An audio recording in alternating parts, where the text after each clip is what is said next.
একটা মাস রোজার ভিতরে কামলা লোক নিয়ে সুদের টাকা তোলা, 300 টাকা রোজ দেওয়া লাগে, নিজ হাতে সুদের টাকাও নিয়ে পারি না। এরকম আমি দেখি। এই খবর? খবর তো ভালো। তুমি আজকে রোজার 20টা গেল, হ্যাঁ, তুমি কইলা রোজার আগে সুদের টাকাটা দিয়ে দিবা।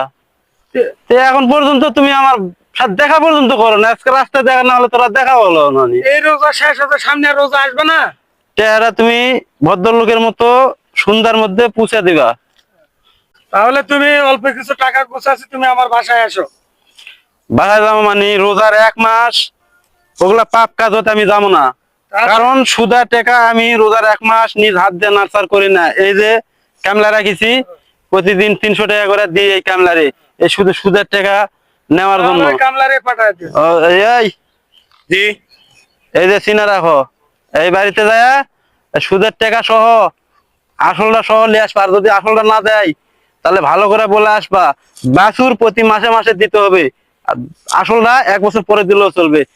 এই পাপ কাজের থেকে আমি যত বেরোবে চাই, কিন্তু গরিব দুঃখীর মুখের দিক তাকালে ব্যবসাটা ছাড়বার মন চায় না। এরা টেকা যদি না দিই এরা চলবে কেমনি?